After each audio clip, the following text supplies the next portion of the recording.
Hello, assalamu alaikum to our listening audience. I have, been thinking about, things come and with all issues in the United States, they come, everybody's talking about it for a moment. You look up and it disappeared and you wonder what happened because whoever it was happening to didn't disappear. And one of those issues is DACA. What happened to these young men and women who got here, were brought here by their parents?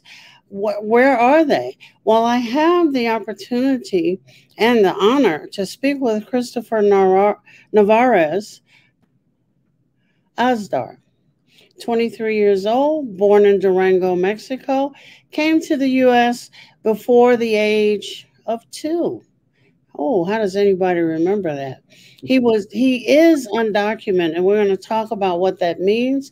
And he's currently under DACA, the Deferred Action for Childhood Arrivals Program.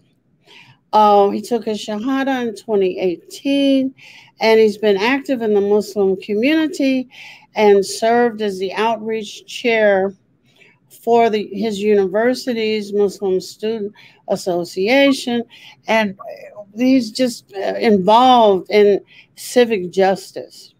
He graduated from the University of Illinois at Chicago in May of 2020 and will be starting law school at Chicago Kent this fall. All of this is just so exciting. Assalamu alaikum and welcome. Wa alaikum salam. Thank you for having me. Oh, so I got my 9,000 usual questions. Many folk who have not been involved have never known what the DACA program is. When Trump was in office, they saw young people, and some of them even joined without really understanding everything that was going on with the program. Can you first tell us a little bit about the program itself? Right. So DACA, which stands for Deferred Action for Childhood Arrivals, was first introduced under the Obama administration. And what it does is it provides some sort of protection for a specific class of undocumented individuals here in America. And so there are requirements, for example, having that the individual must have entered the U.S. before 2007, also either be enrolled in high school or have graduated high school or a GED, or be in the workforce or be in the armed forces, and then also have a clean criminal record. And there are a bunch of other requirements that come along with it. But one of the, or some of the benefits that come from individuals, recipients of DACA, is that they receive a valid social security number. So they're able to legally, they aren't able to get any of the benefits from Social Security, but they still pay into the system, but they're able to work legally here in the US. And then because of that, in some states, they're able to obtain a legal driving license and be able to operate vehicles legally. And then also they're at the bottom of the list of priority for deportation. So it's not— why are they at the top of the list for helping get documented? That's a very good question. So they are when it comes to all people that don't already have a path to citizenship. So dreamers, which is a more broad statement that includes DACA, but that includes individuals that might have fallen short of some of the requirements, but they were all brought here at a young age. They're usually considered at the high end of priority for if there is to be any immigration reform. But for right now, at least, for DACA, like I said, we're at the bottom of the priority list for deportation, which means that individuals are not guaranteed protection from deportation, but they're at the bottom tier. So as long as they're able to stay away from any legal issues and go ahead and keep renewing their DACA protection, which is every 2 years, then they're able to live a semi-normal life compared to a lot of other undocumented individuals here in America. Well, wait a minute. I did take the course in immigration law, and it seems like all of the requirements that a DACA individual has to fulfill are the same requirements that one would have to fulfill to become a citizen. So, Right. what is the darn difference? I mean, the darn difference is that, I mean, there are a lot. It ends up being, unfortunately, that the undocumented community as a whole, but then you have dreamers and then more specifically DACA recipients, have always been used as a political pawn. And so you have either side of the spectrum, either promising to deport or promising to create a path to citizenship. But there hasn't really been anything tangible in the last over 2 decades for immigration. So like you said, all of the requirements happen to be the same and sometimes even more than individuals that become residents and then citizens, because a lot of them might do it either through marriage or have family members that are able to help them go through the process or obtain some sort of visa to come in legally and then go through the process. But for DACA individuals, it's a very, very strict and specific set of requirements. And so we're expected to be role models in society, which is not a bad thing, but that means that there's a higher bar for less protection when compared to individuals that have some sort of other legal way to residency and then citizenship. That's crazy. I mean, because you have citizens who couldn't qualify to be a citizen, you know, under any kinds of circumstance. But what has that meant? Say if you, so can you get on the path to citizenship? Or is it the program that prevents you from getting on the path unless there's some extra legislation? So the program neither helps really or prevents someone from becoming a citizen. So it really depends on what their circumstances are outside of DACA. So for example, like I said, some people, if they end up marrying someone that is a US citizen, they can go through the process that way. Then there are other ways for sometimes siblings or parents or like siblings that are US citizens or parents that are US citizens to then help the children. But as time goes on, they get harder and harder with the requirements for that. And then one of the things that was introduced over a decade ago, but was actually one of the reasons that I have not been able to become a citizen, is the 10-year ban. And so there is a 10-year ban that exists for certain undocumented individuals based on when they came into the US and all these other things. But what it means essentially is that if my sister that is over 21 and is a US citizen was ever to try to help me become a US citizen, then we can definitely go through the process, but I would have to leave the country for 10 years and not be able to come in until those 10 years are over. So it's like a punishment essentially for having come in illegally initially. And so as I was growing up, and same thing with my parents, which are also undocumented, it didn't really seem reasonable to start a process which costs thousands of dollars and takes months and months on end to then have to still go back to Mexico for 10 years and then rebuild a life there, only to then in 10 years come back here. So it really defeats the purpose. That's an absurd requirement. But I want to know a little bit more about, I don't think the average one of us has a clue that all of this costs money. You know, it's like, why don't these people just go get documented? You know, well, if they could just go get documented, they probably would. But it's lawyers, it's fees, it's all of this. Could you explain just a little bit about that? Yeah. So, for example, specifically with DACA, and I'll start with DACA and then go to just like people that the process of trying to become residents and then citizens. But with DACA, to apply, it's a $595 fee, so it's $600 to apply for it, and that's to the processing fee, all the filing fees. And then when you first get it, you also have to pay when you get your social security number, and then a few other smaller fees. And then that's also assuming that you apply on your own, which a lot of us don't, because we don't want to accidentally miss out a document or misrepresent or do anything that might get us into legal issues and then have it be declined, right? So you have at least a $600 payment that you make, and then every time you renew it, which is every 2 years, then it's another 600. And so every 2 years, no, are you kidding me? No, I wish I was. Hannah. Wait a minute. Can I ask you to hold that thought? Yeah. And let's take a brief break. Of course. And we'll be right back. This is Dr. Aminah Al-Deen, and I'm having a stressful conversation with Christopher Nevarez, and we'll be right back talking about our undocumented neighbors.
This is Aminah Al-Deen, and I'm speaking with Christopher Nevarez, and we're talking about some of the ins and outs of this kind of limbo space of the undocumented. And he was just telling me that to apply just for the status is $600. Then they got all these little fees they're going to tack on, and every 2 years you have to go through it again. Oh my goodness. Right. That's just for the DACA. And so every 2 years, it's that $600 fee plus any lawyers or any immigration expert that would be able to help you through the process. But for individuals that go through the process of becoming residents and obtaining their green card, which includes actually some of my aunts, that takes thousands of dollars. And that's for all the filing that goes on. And then plus for that, you definitely need a good immigration attorney that's able to get you through that process.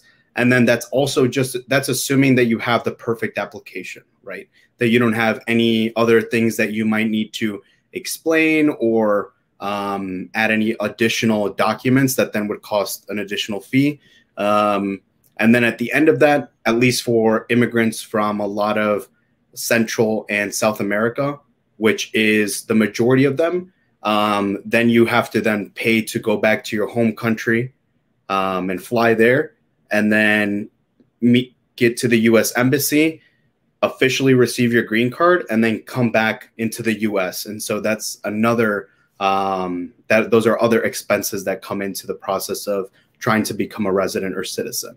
And so a lot of the times that's why some people hold off doing it, because a lot of immigrants might not be in the financial place in their life to be able to just spend money like that, especially if they have multiple people that are undocumented in the family, which usually is the case.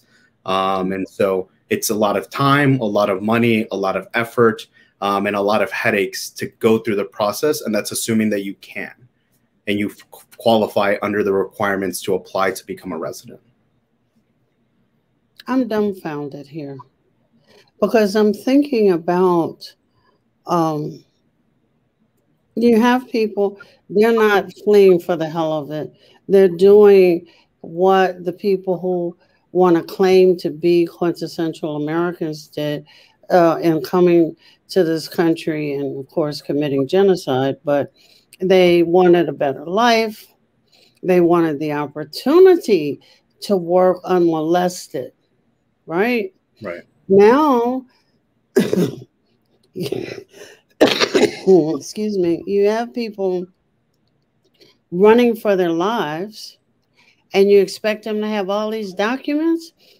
Most people, I mean, just don't walk around and in their purses or in their pockets have every document that there is for them. They may come from countries which don't require the same kind of documentation that we do here. I mean, we even today in 2021 have people born in rural parts of states where they don't even have a Social Security card, which is the large issue with voting rights, right? You're asking, I mean, it's dumbfounding. That's all I can say. I don't know how people can do it. But let me ask you a different question. How can we understand the person who is seeking asylum from the refugee? And I don't know that either of those is different from the person who is an illegal entry. Mm-hmm. So there are a lot of similarities when it comes to the difficulties of obtaining asylum or becoming a U.S. resident, but there are differences in the requirements. So, for example, asylees or those seeking refuge in the U.S. Usually do it from their home country, or they come to one of the legal points of entry at the border and then apply there formally.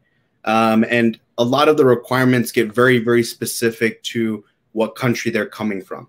If it's a war-torn country, if there are issues with gang violence or cartels or natural disasters, a lot of that goes into play on how they're able to build their case to explain to the U.S. government why they need to enter the U.S. And explain why they can't go anywhere else, because that is one of the requirements. They have to explain why they're seeking it here in the U.S. and not anywhere else. And that's a hard thing to explain sometimes when you're simply trying to just escape your home country and get somewhere safely. And then because the U.S. a lot of times doesn't recognize a lot of the conflicts or a lot of times, unfortunately, genocide or ethnic cleansing or other horrible, horrible things that are occurring in other countries, because the U.S. doesn't always legally or officially recognize that that's going on. Right. When individuals apply using that as a basis, they get denied because the U.S. government doesn't accept certain reasons when it comes to coming into the U.S. And then it's very common for individuals to get turned around for missing one single document in their application, and they have to refile.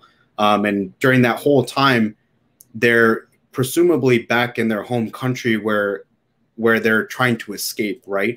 A lot of times with children or individuals that simply can't defend themselves against, whether it be cartels, gang violence, soldiers, or any other sort of things or individuals that seek to harm them. Well, you know, it's very interesting because the picture that is painted for viewers here is that these countries are just a hotbed of ongoing, unrelenting violence, rape, I don't know, kidnapping, this, that, and the other. And I'm saying, well, that's not quite true. And I've interviewed folk who is one young lady whose grandmom didn't want her to return. I think she was from Brazil, who grandmom didn't want her to return to Brazil because she wanted to see the land, you know, ancestral home. And she went there, and the relatives there was saying, "Don't go out, don't go out," you know, Right. go out in a group. And I said, "Well, that sounds like Chicago." But you know, the picture that is painted here is this unrelenting the worst of the violence one could ever see. Whereas we in the United States, as you well know, have some of that same kind of violence in every city and every state that one could go to. And I still don't understand what papers. If you're running from somebody that wants to hold your family hostage, how are you going to have all these papers? Right. Right. It's unfortunate. To put it easy, the U.S. a lot of times paints the rest of the world as, like you said, this war-torn, Right. crazy jungle, Right. to put it lightly, when it comes to trying to explain America's greatness, right, and showing that we're the absolute best country in the world, but then at the same time turn a blind eye when we have individuals from those same countries that do have issues at a lot of times trying to come in and find a safe haven in a country that's been built by immigrants, by refugees, and by on the backs of a lot of people that unfortunately are still fighting for their rights or trying to find a place to just live safely and at peace with their family. Well, I think a lot of that, and I want you to think about it as we take another little quick break. A lot of the havoc and environmental and economic woes have their origins here in the United States. So I want you to think about it. And if you don't mind, we'll take another quick break. This is Dr. Aminah Al-Deen. I'm having a very, very stressful conversation with Christopher Nevarez, and we'll be right back.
We are back, and this is Dr. Aminah Al-Deen having a very stressful conversation with Christopher Nevarez on Critical Talk for Muslim Network TV. We often on Muslim Network TV, and especially on Critical Talk, try to get to clarify better still what's going on. These countries did not just jump up one day and become violent. Somebody had to have a hand in what's going on. I mean, I watched a documentary on Chile, and one of the things they were talking about was taking the water from rural residents to feed avocados. And I'm saying, oh, where do avocados work? We're gonna just wipe out people for avocados. Talk to us a little bit about what is actually going on. Right. So more broadly, when you look at a lot of the countries in different regions of the world that either have ongoing wars or conflicts or ethnic cleansing. Unfortunately, usually the U.S. has some sort of connection to it, whether it be funding the government or backing the government or rebel groups in it.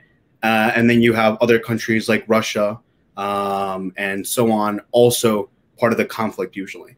And so it's a lot of proxy wars and a lot of moving of chess pieces. And unfortunately, those chess pieces end up being innocent civilians and innocent families around the world.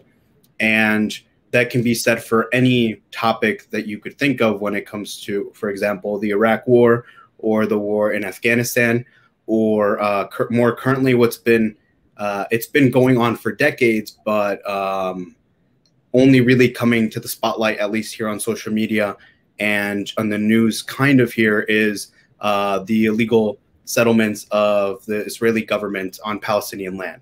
Right. And there you have an example of the Israeli government, which is U.S. backed, U.S. funded, committing ethnic cleansing of the Palestinian people, and then the Palestinian people having to either die trying to defend their land or find refuge in neighboring countries or all around the world, really, because at this point you have, for example, Palestinians all over the U.S. Currently, the largest population of Palestinians outside of Palestine is in Brazil, actually, because Brazil was open to receiving Palestinian refugees. But that's just an example of what we hear that's going on right now. It's been going on, but there you really see how the rest of the world and governments and power players are really wreaking havoc on innocent lives and then trying to blame individuals for these conflicts that are bigger than themselves.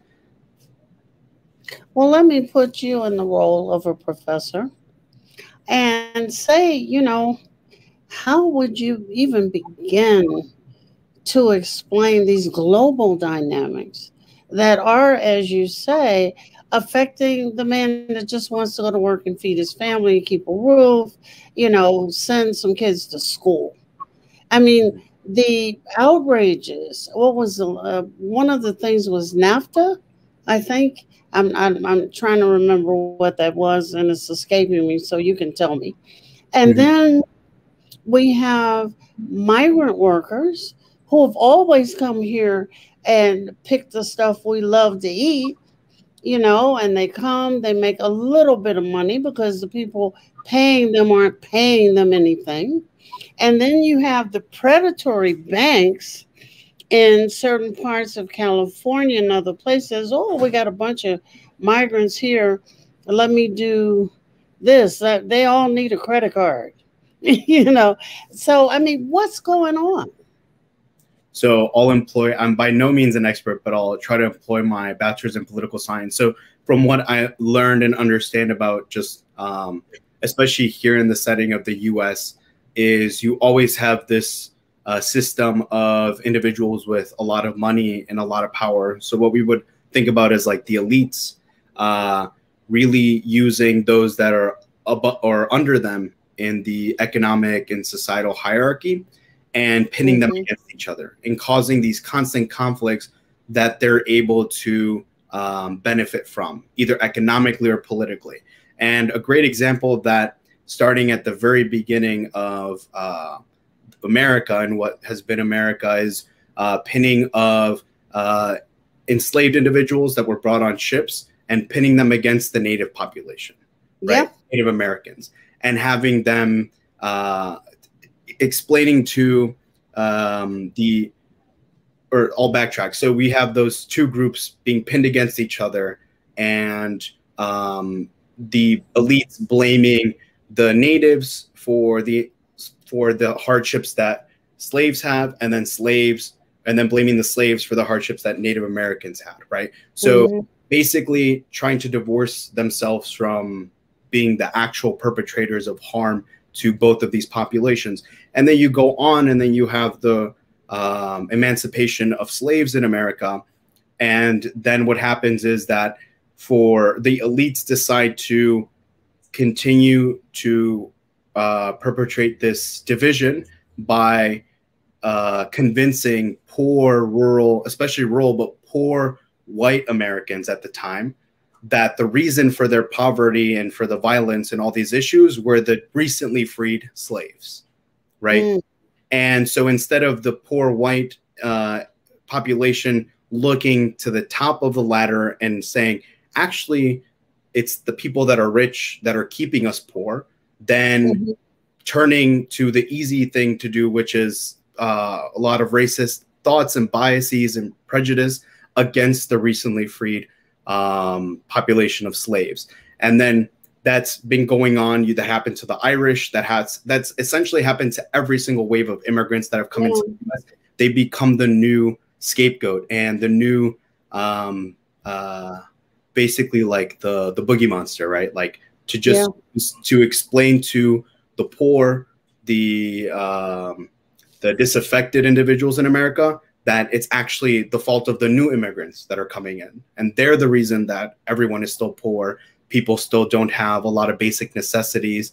And so again, that's just been going on. And right now it's refugees that are the scapegoat and immigrants, especially undocumented individuals that the elite, again, keep pointing the finger at to explain all of these problems that exist in the US only because they don't want to go ahead and take ownership or admit that they're gaining some sort of benefit, whether it be very low pay for unskilled labor work in farms all over the South that undocumented individuals do, or all these other social programs that people are excluded from, right? That just ends up in the US a lot of money at the end.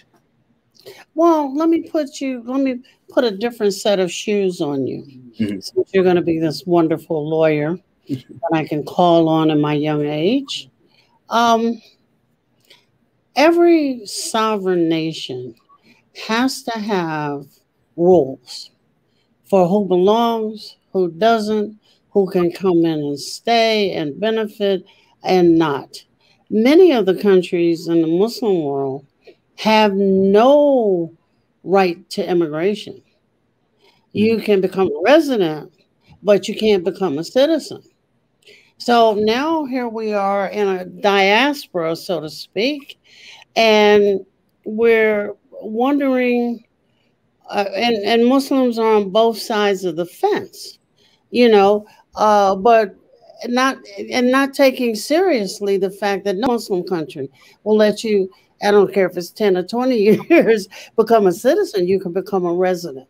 And the Muslim world is in extreme turmoil.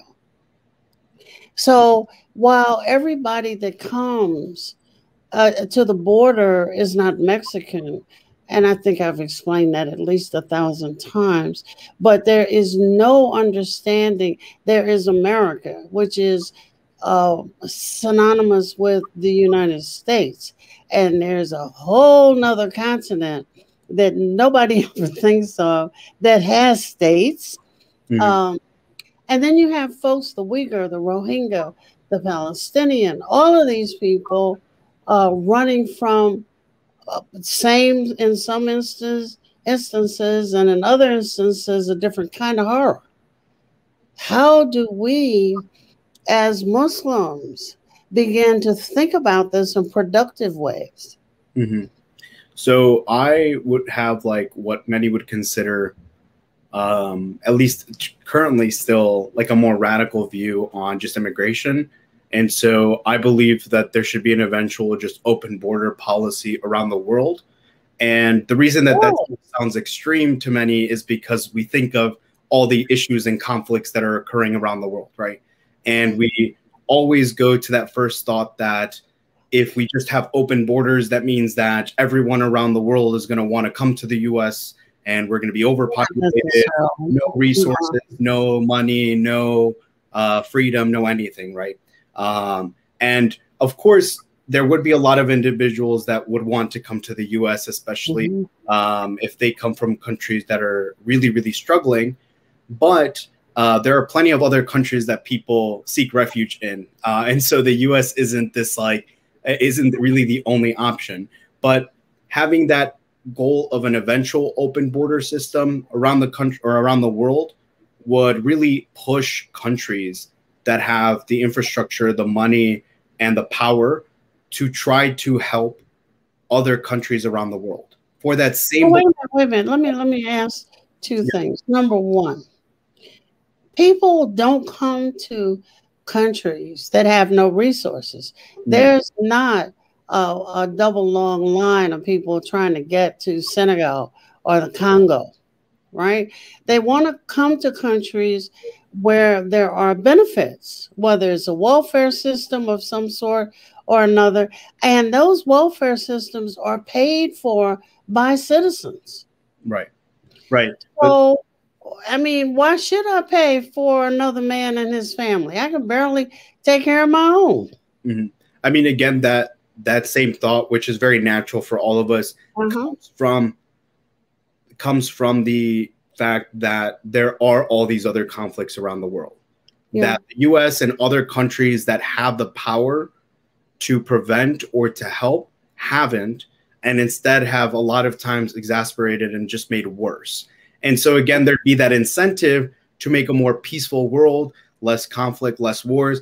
Obviously, that doesn't mean that then every single country would be the same or would prosper in the same way, right? You have a lot of other factors, for example, the geography, where it's placed, the population, resources, all these other things that would really dictate which ones prosper way more than others. But at the base, you would have all countries with livable conditions. And so you might not have that long line, like you said, in Senegal, other countries around the world right now. But the goal of having an eventual open border system would push countries to stop causing and wreaking havoc around the world because of that fear that everyone will then go to countries, the few that do have resources, right? Well, wouldn't you agree that that's some of what's happening now? Countries which were very friendly to immigrants, Sweden, Switzerland, Norway, are finding that, oh my God, all of these people want to come, don't speak our language, want to live off of the small population that is supporting that infrastructure. What do you do with that? Because you have to admit, when people who are same language groups migrate, they migrate into their same language group, and then everything becomes that same language group, and they create a bubble. Mm-hmm. I mean, that is definitely still the case because, again, there are very few countries that accept refugees or immigrants more openly, and that also have the resources. So it's like this very specific group of countries. It is. That you could the name. Ones that made money off of the countries that the people are fleeing. Exactly.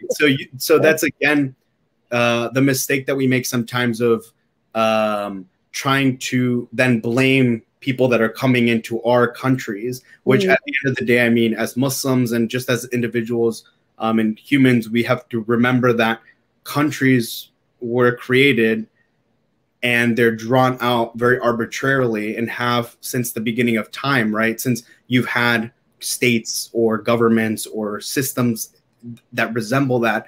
So again, this idea of people coming into our country and not speaking our language or our culture are things that feed into a lot of this like xenophobia, bigotry, and this idea that somehow that others coming into our system will always debilitate it, when we know from the U.S. as the perfect example that immigrants and groups coming into the U.S. have only really strengthened it and are the big reason why America is successful, right? America is built on the backs of slaves, of immigrants, of refugees, and of people that have long fought for their rights. And so this idea that we're just going to stop, or this fear of it continuing to happen, again, goes to like the xenophobia, the bigotry, or just like the preconceived notions that we have of other people, which again, that's not invalidating people's fears of violence spilling into their country, because again, there are individuals that are in these countries that might be involved in gang violence, cartels, extremist groups. That's definitely a reality, right? That's a reality that we won't escape. But then again, we have to remember that that's not exclusive, or sorry, that doesn't exclude the U.S., because the U.S., we also have problems that we face like that, right? In Chicago, in a lot of countries, and we obviously, I don't want to just then say like, oh, blame cities for the problems that are existing, but we have problems of violence as well, right? But we don't then think like, oh, what if Americans go to other countries? They might bring violence there. We don't worry about what we might be exporting when it comes to violence, when it comes to just harm to others, and are always really concerned about what we're importing, which is something that we have to switch in our mindset. Because again, like I said at the beginning, at the end of the day, we are Muslims, and we understand that all of these systems, all of these things are created by humans, but at the end of the day, we humans are created by our creator, right? By Allah subhanahu wa ta'ala. And so the best thing that we can do is coexist and welcome others and try to ensure that others are safe, because only when every place in the world is safe will we be safe, right? Exactly. When everyone is free, can we truly say that we're free as a nation, right? It's again goes to those same mottos that we hear a lot of times at rallies or whenever we're hearing about civic justice. Okay, we're going to take our last break. This is Dr. Aminah Al-Deen and Christopher Nevarez. We're trying to make the world a better place on Critical Talk on Muslim Network TV, and we'll be right back.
This is Dr. Aminah Al-Deen, and I am with Christopher Nevarez on Critical Talk for Muslim Network TV.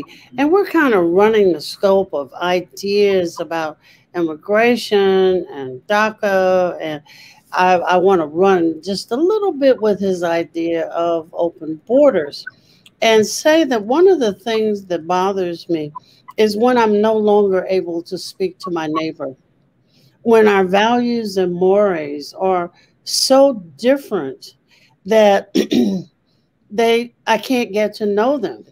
I can't grab their kid out of the street before they get hit by a car, or I don't have enough language skills to tell them I saw somebody prowling around their home. What if we have open borders, and say we have open borders and a shutdown of welfare?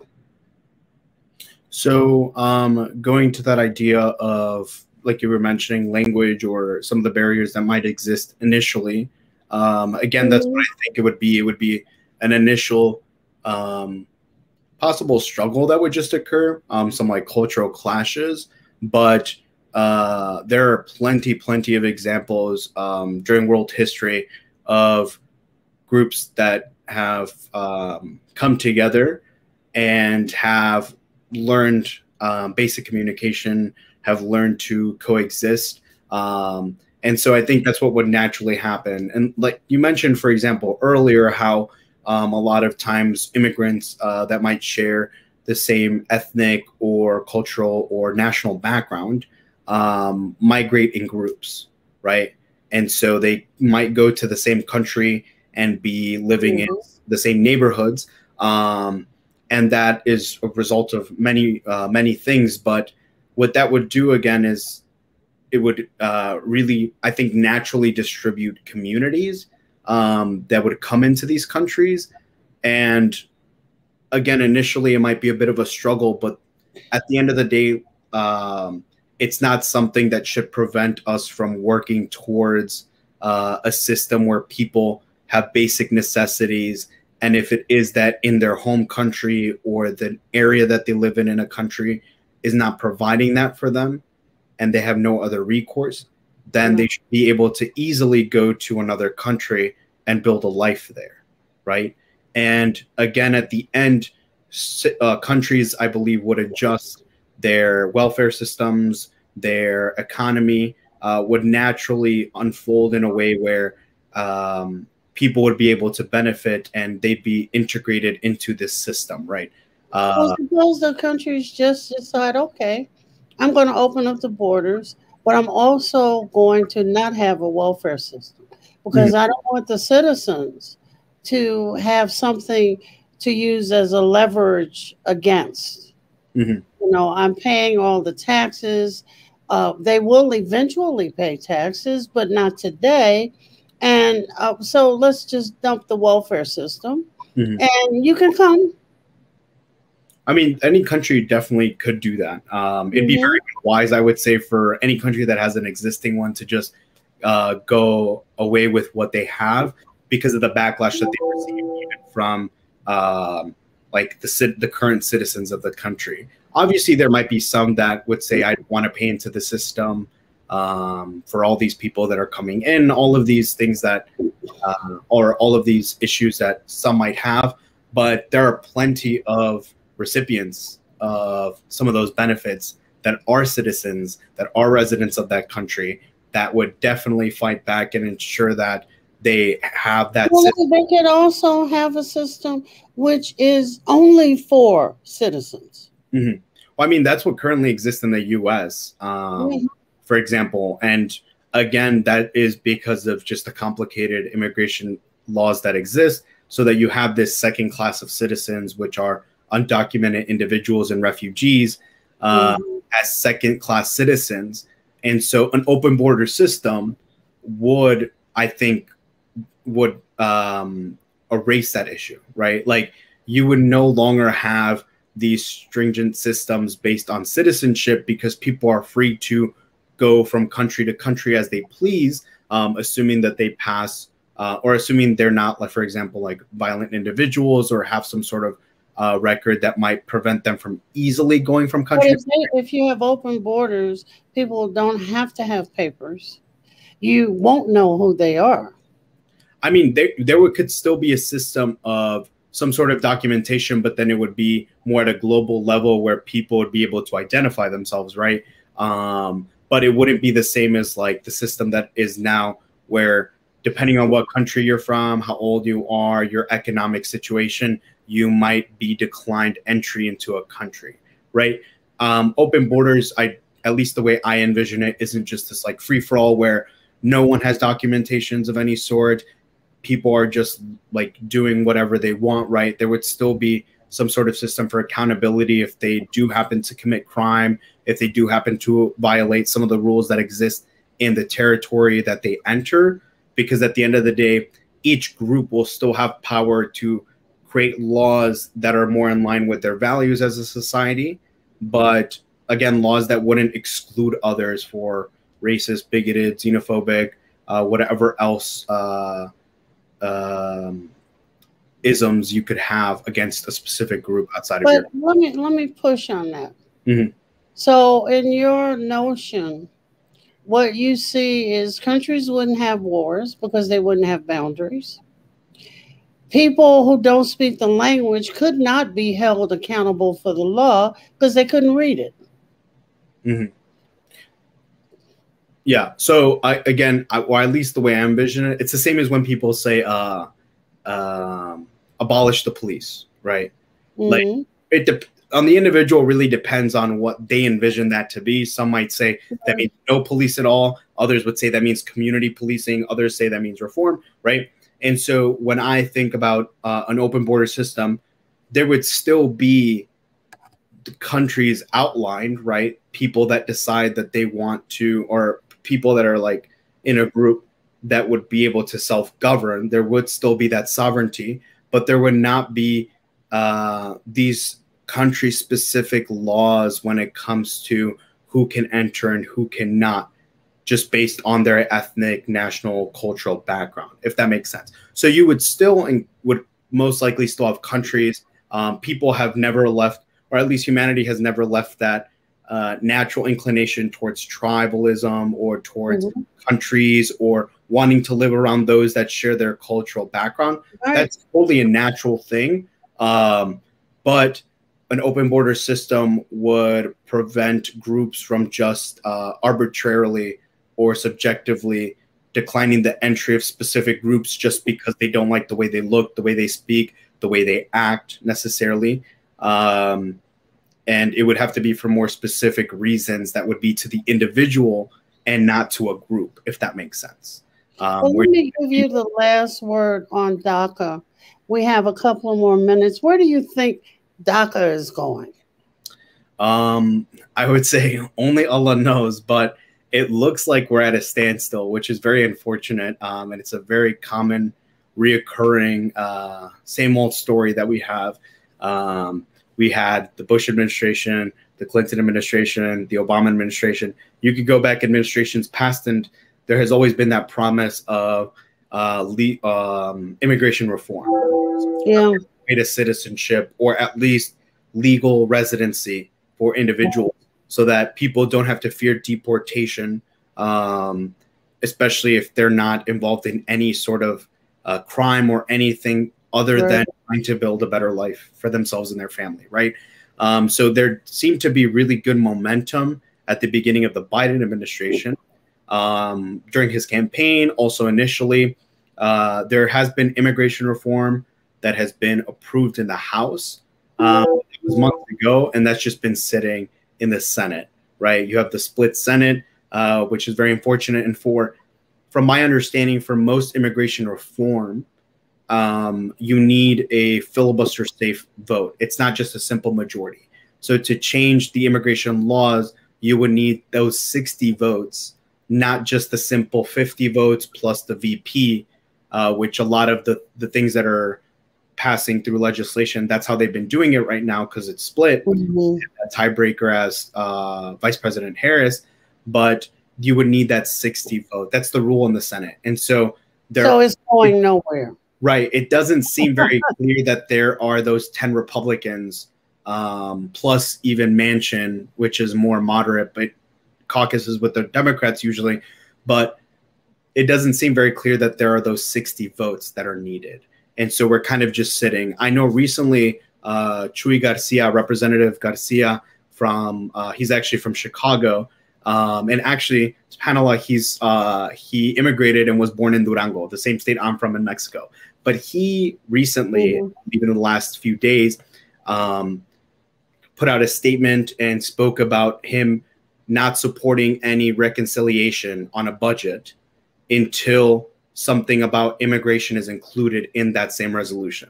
So some sort of protection for specifically DACA recipients, TPS, which is temporary protective status. And that's for a lot of individuals that might come from Central America.